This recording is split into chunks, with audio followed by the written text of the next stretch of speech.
Hi, Scarlet Marvel here, and welcome back to this week's Marvel News Roundup.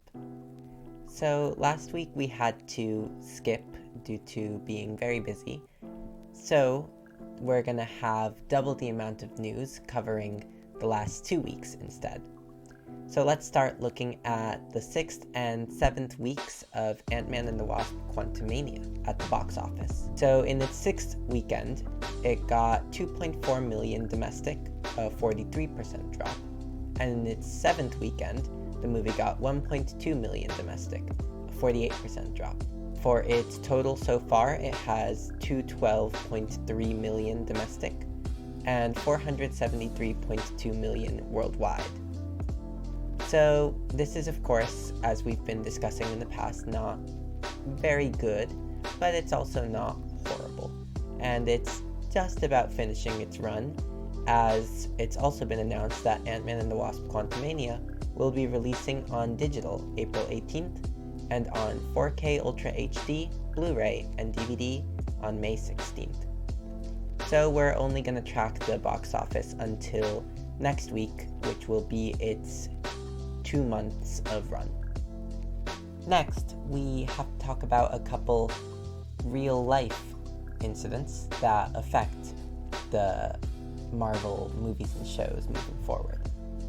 First up, Jonathan Majors, the actor of Kang the Conqueror, was arrested on charges of strangulation, assault, and harassment after an alleged altercation with his girlfriend 2 weeks ago on Saturday.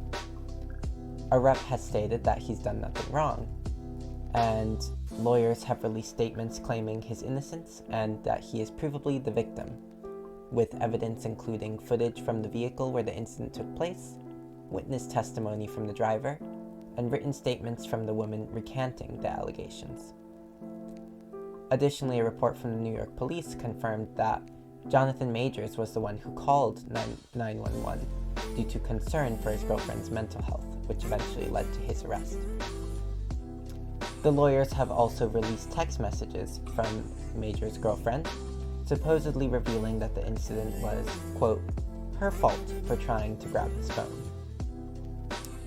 Now, interestingly, shortly after the incident, two directors, A.B. Allen and Tim Nicolai, referred to Jonathan Majors as a vicious, cruel, abusive human being and a sociopathic abuser, when referring to past incidents that they had been aware of, not necessarily this incident in question.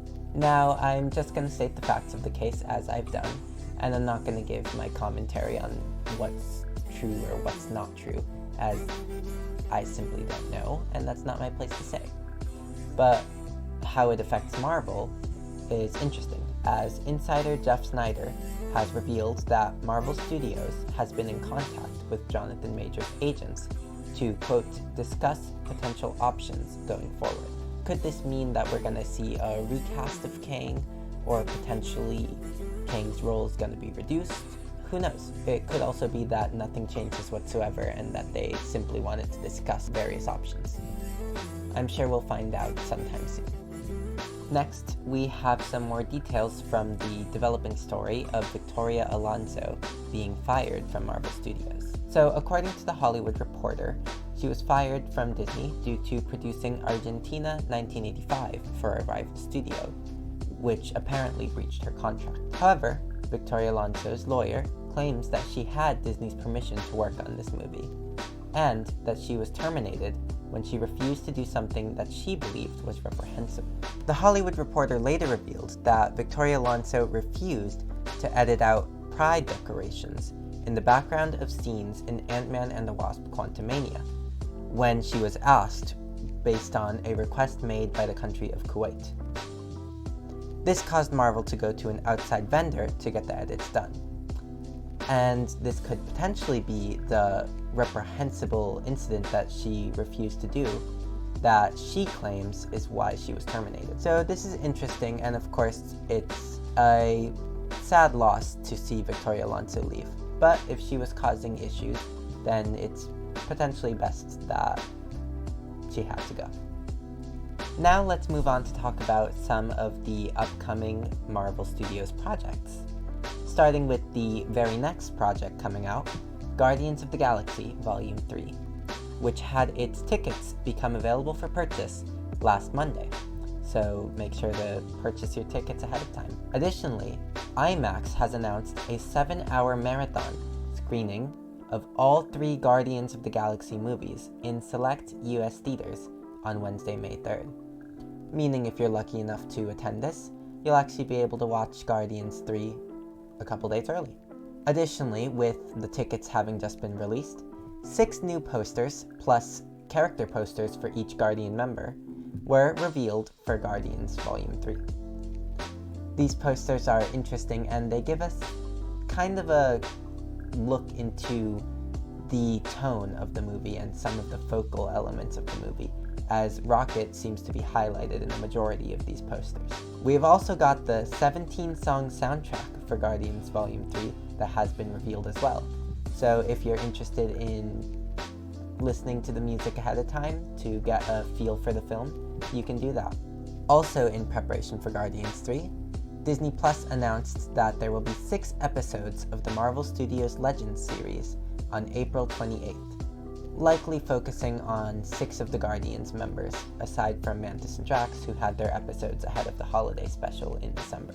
Now, James Gunn has also been doing some interviews promoting Guardians Volume 3, and during these interviews he's given a bit more information, confirming that 3 DC actors that he has worked with will appear in Guardians Volume 3. We already know 2 of these, with Daniela Melchior, who played Ratcatcher, being confirmed to appear in a currently unknown role, and Chukwudi Iwuji, who will be playing the main villain, the High Evolutionary, also coming over from DC. Now, I wonder who the 3rd character will be, or 3rd actor will be from DC, and let me know if you guys have any ideas down in the comments. Lastly, on the topic of Guardians, actually, a little less on the topic of Guardians, James Gunn, in interviews promoting this film, has actually talked a little bit about his role over as the new co-head of DC Studios, where he's teased the possibility of an on-screen crossover between the MCU and the DCU, stating that he's mentioned this to Kevin Feige and they've had conversations about it. So who knows, maybe in the distant future we'll finally see this crossover happen. The project coming after Guardians Volume 3 is Secret Invasion, and we've gotten the first poster and of course a new trailer that released this past week. The trailer shows a serious tone that is quite different to the more recent MCU projects like Thor: Love and Thunder or She-Hulk, and it shows a mix of new and old characters from throughout different areas of the MCU, really sticking to the idea that this is the first series to be a crossover event. The trailer was also exciting for showing Super Skrulls, or at least Skrulls with powers, but most likely Super Skrulls. And it's also notable for having a lot of reused footage from the previous trailer, of course with some new action beats and some new scenes of some of the newer characters like Emilia Clarke's character, who has been confirmed to be Gia, Talos' daughter, who we previously saw in Captain Marvel as a young girl. So this trailer was definitely very cool, and we've also got some more details from a Vanity Fair article where Samuel L. Jackson and Cobie Smulders have confirmed that Secret Invasion will indeed be a much more grounded affair, and will focus on a vulnerable Nick Fury, who has lost his place in the world after the loss of Iron Man and Black Widow, with big themes of paranoia throughout, as Kingsley Ben-Adir has been confirmed to be playing Gravik, who is a Skrull villain in Secret Invasion, and the leader of an extremist Skrull group, who seek to seize the resources they need using stealth and violence. Apparently, this will mirror events from the real world's Cold War. This project will premiere Wednesday, June 21st on Disney+, just barely making the spring 2023 release window that it originally was announced with, and I'm very excited to see how this plays out. Now let's talk about some of the Marvel projects that are currently filming, starting with Captain America: New World Order, which has had a lot of set photos that have released over the last couple weeks, including some that show a military funeral scene with Anthony Mackie's Sam Wilson using an arm sling, showing a potential injury at some point in the movie, as well as the first look at Liv Tyler's return as Betty Ross, which was also earlier reported by The Hollywood Reporter. This is exciting as we're getting a lot of Hulk characters, and Betty Ross in particular hasn't been around in the MCU since 2008's The Incredible Hulk.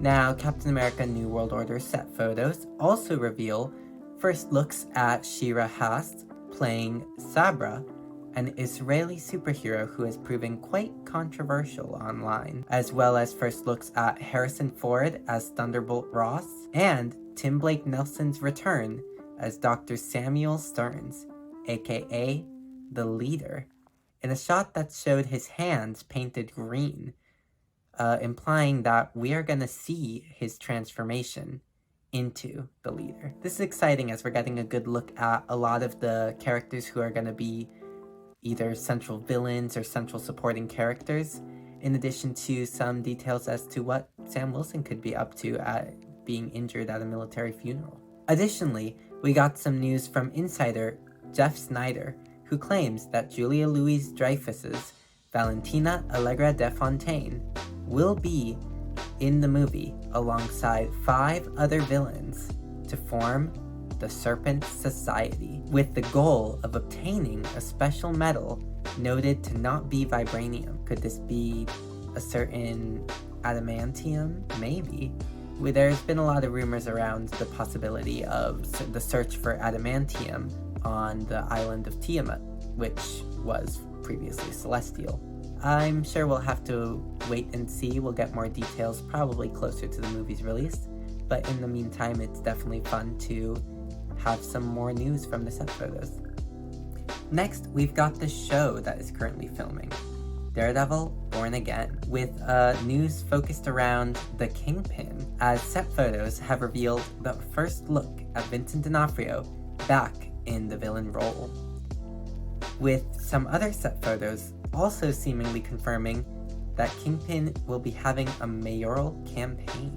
This is exciting as it mimics some recent comic runs and teases the possibility of a big street-level crossover in the future. Now, Vincent D'Onofrio has also been giving a lot of interviews recently, teasing a second season of Daredevil: Born Again by stating that by the second season, there are going to be gigantic payoffs. He also confirmed that Jon Bernthal's Punisher will be a major part of Daredevil: Born Again. Vincent D'Onofrio has also teased a battle in the future past Daredevil: Born Again, stating that eventually he will beat Spider-Man, meaning that Kingpin and Spider-Man will be meeting in the future of the MCU. Now, this past week, another Marvel show begun filming, this time being Wonder Man, as producer Destin Daniel Cretton confirmed via an Instagram post. Additionally, we got some news as to casting for the Wonder Man show, with TV Line reporting that Demetrius Bruce, actor from Fear the Walking Dead and Swagger, has been cast as Eric Williams, aka the Grim Reaper. Also, the brother of the titular Wonder Man, another more villainous character that has been cast, is Neil Soroyan, who is likely being played by Ed Harris, as stated by insider Jeff Snyder. Now, this is an interesting character as he's essentially Wonder Man's Hollywood agent, but he plays a more villainous role in the Wonder Man comics, often throwing villains at Wonder Man simply to create publicity. So we've got a couple villains with close ties to Wonder Man, and we've got the show finally beginning filming. And to think that this isn't even an officially announced show yet. So it'll be exciting to get details officially when they come out. Now, we've also got a couple other casting announcements for the rest of the MCU, beginning with Lawrence Fishburne confirming that he will return to the MCU as Bill Foster in What If Season 2, where he will become Giant Man. Additionally, for Deadpool 3, we've got some casting information, as Matthew Macfadyen from Succession has been cast in a major role, and Karen Sony and Leslie Uggams will reprise their roles as Dopinder and Blind Al in Deadpool 3 from their previous Deadpool movie appearances. Another character who may be coming back is Vanessa, as Morena Baccarin has confirmed that she's currently in talks with Marvel Studios to return to the role of Deadpool's girlfriend in Deadpool 3. This is not a full confirmation, as she's simply in talks, and she did state that it may not result in anything. However, it's highly likely that she will be appearing in the movie. Also in Deadpool 3 news, Deadline has reported that director Shawn Levy will also be a producer for the film, as he becomes the first MCU director to also produce the same film that he directs. Deadline also reported that Zeb Wells, writer from She-Hulk Attorney at Law and The Marvels, has joined the Deadpool 3 writing team alongside Rhett Reese and Paul Wernick, who wrote the first two Deadpool films.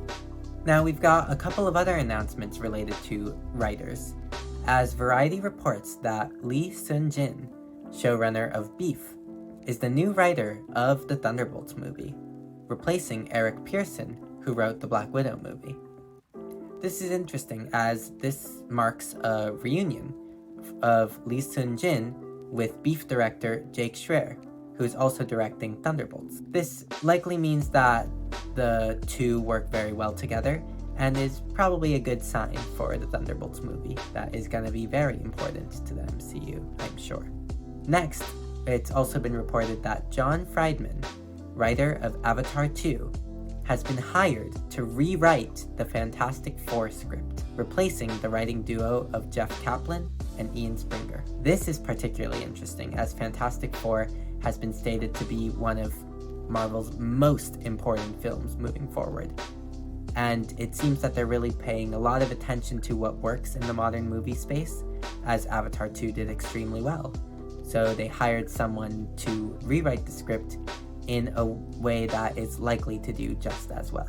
Now, also related to Fantastic Four, insider Jeff Snyder has claimed that Galactus and the Silver Surfer will be the villains of the Fan 4 movie.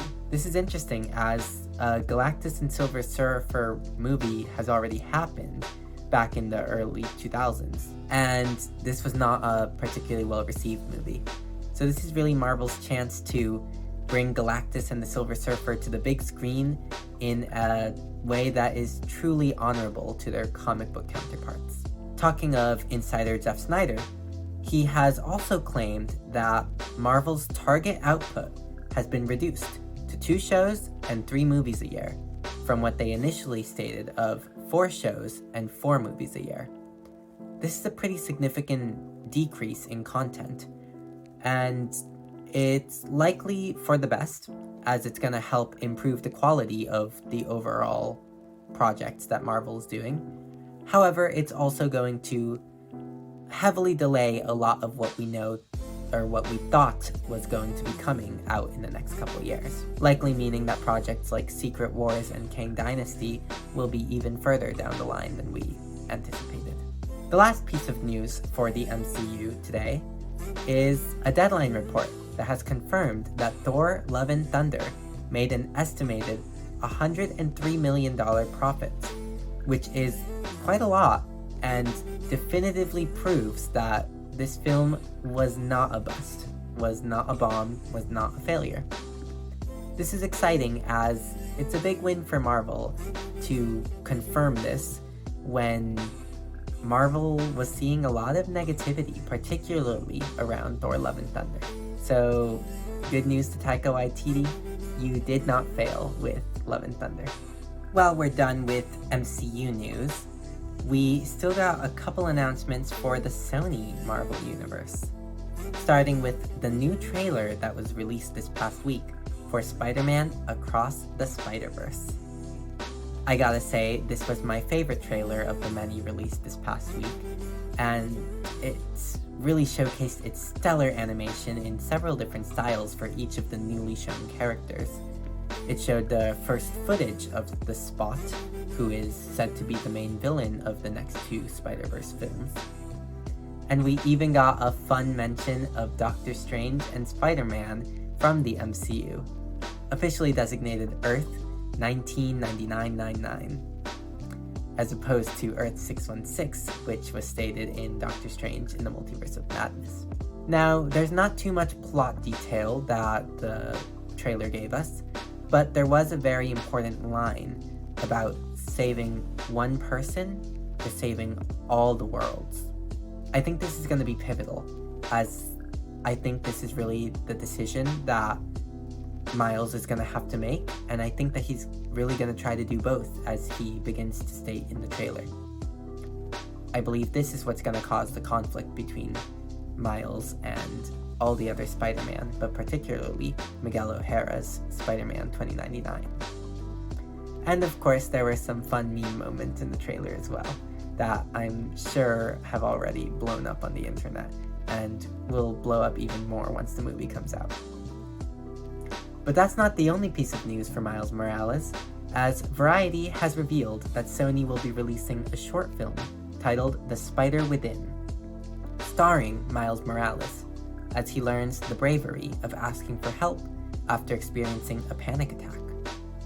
This short will release in June at the Annecy International Animation Film Festival, and will probably serve as an in-between from Across the Spider-Verse to Beyond the Spider-Verse, likely meaning that Miles' anxieties will be a result of the events of Across the Spider-Verse.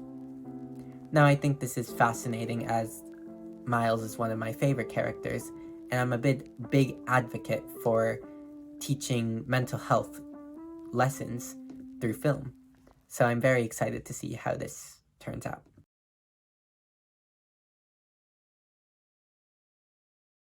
Now we move on to comics news, beginning with the comics that released over the past 2 weeks, starting with the comics that released 2 Wednesdays ago.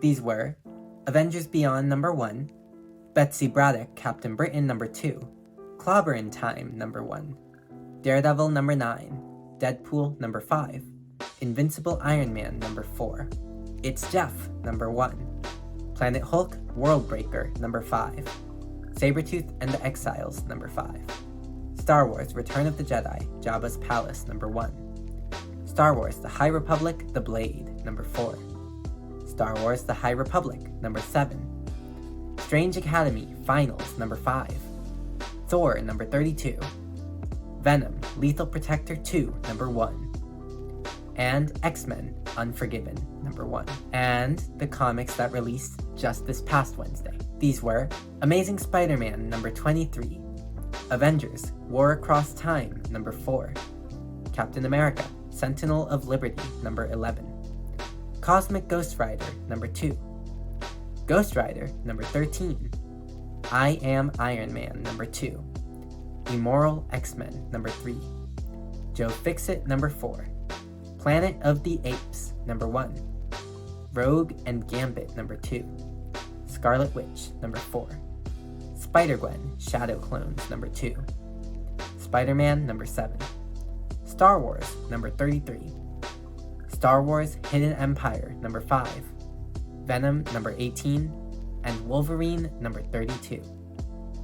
If you're interested in any of these long list of comics, then check them out at your local comic store or wherever you buy them online.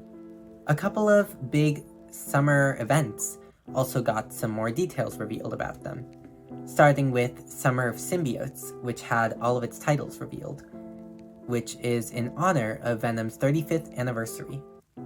The titles are Venom, Carnage, Extreme Venomverse, Edge of Venomverse Infinity Comic, Carnage Reigns, Cult of Carnage Misery, Red Goblin, and the grand finale, Death of the Venomverse. Death of the Venomverse is a limited series by Cullen Bunn and Gerardo Sandoval, which will be the grand finale of the Summer of Symbiotes, and will involve Carnage on a journey through the multiverse to kill every version of Venom. Now, this is going to be a big summer for the symbiotes, as stated in the title, Summer of Symbiotes. But particularly for Venom and Carnage, who are really evolving into extremely complex, cosmic-level characters. And I'm just excited to see where this journey takes them. Next, we have the Fall of X crossover over on the mutant side of things, with its event titles revealed, including X-Men, Astonishing Iceman, Wolverine, Children of the Vault, Invincible Iron Man, Dark X-Men, Uncanny Avengers, Realm of X, X-Men Red, Alpha Flight, X-Force, Uncanny Spider-Man, Immortal X-Men. And we've got some new details on some of the ongoing things that are going to be happening in Fall of X. Kate Pryde will take on her Shadowcat identity and abandon her captaining days, as she will rejoin the X-Men. Colossus will be leading X-Force and, quote, taking them places where they've never been before. And Wolverine and Ghost Rider will be crossing over in the Weapons of Vengeance crossover event as part of Fall of X. And, of course, Emma Frost is allied with Iron Man throughout this event, as they attempt to take down the Stark Sentinels that Iron Man has lost control over. The Dark X-Men are Madeline Pryor's team of X-Men that will be on their own mission of sorts that is pretty scarce in details at the moment. And the last title we've got some details for is The Realm of X, which will be a ragtag group of mutants who will be abandoned in Asgard, of all places. And we'll see how they escape Asgard and the rest of the 10 realms to make it back to Krakoa, I suppose. All of this will kick off at the Hellfire Gala this year, and it's going to be a really exciting time for the X-Men, as this could spell the end of their Krakoan era. We'll see what eventually happens, and I just know I'm going to be excited to read each and every one of these titles as they release later this summer. Big events aren't the only summer comics that we got some news about, as we got updates on quite a few new one-shots or ongoing or limited series coming this summer. Beginning with Fallen Friend number 1, which has been teased as a heartbreaking one-shot arriving this July, with more details coming May 31st on who it will be about. Now, this could likely be a big death in the Marvel Universe, and I know I'm just on the edge of my seat waiting to find out who it's going to be about. Blade is also getting an ongoing comic series this July that has been announced to be written by Brian Hill and illustrated by Elena Casagrande. And of course, a limited series has been announced for this July, with X-Men Days of Future Past Doomsday by Mark Guggenheim and Manuel Garcia arriving. This will be a very interesting comic, as it's going to tell the story of what happened leading up to the events of the iconic Days of Future Past storyline from the 1980s of X-Men comics. Lastly, for comics news, we're going to look past this summer and look instead at this fall, as Gods, a new series by Jonathan Hickman and Valerio Schiti, has been announced. It's described as what happens when the powers that be meet the natural order of things. It's at the intersection of science and magic, which is described as its own corner in the Marvel Universe, and will be centered on Wynn, a mysterious player in a war outside of the orders we know, who meets Doctor Strange, hinting at something bigger than the forces of good and evil, where the building blocks of creation scheme and clash.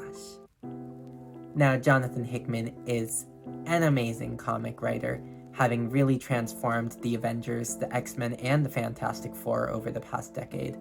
And so I'm really excited to see what he's going to do with this more godly, scientific, mystical story.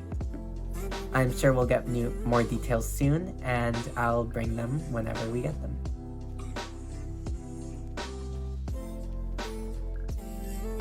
As for news outside of Marvel movies, shows, and comics, we start with some more real-world drama, as Marvel Entertainment Chair Ike Perlmutter has been fired by Disney, with Marvel Entertainment itself being folded into Disney's larger business unit. Now, this is most likely a good thing, as Ike Perlmutter has been a very controversial figure and very unpopular figure, as he's been known as an antagonist to diversity in Marvel and an antagonist to Kevin Feige, as supposedly he wanted to fire Kevin Feige back in the day.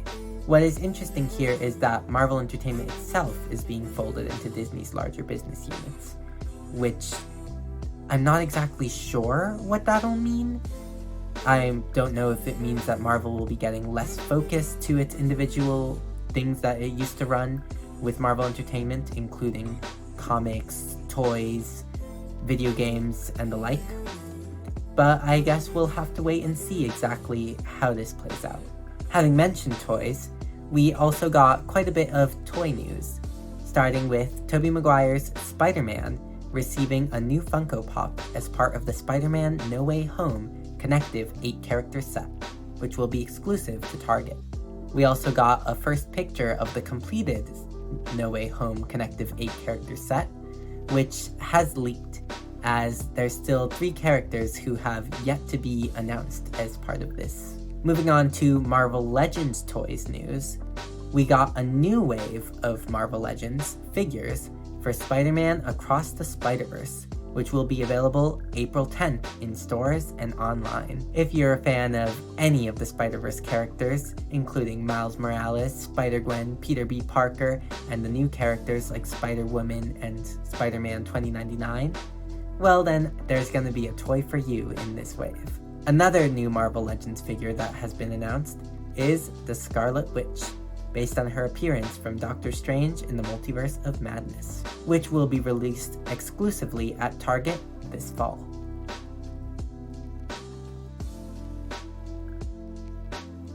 Lastly, but certainly not least, we've got the bonus nerdy news segment.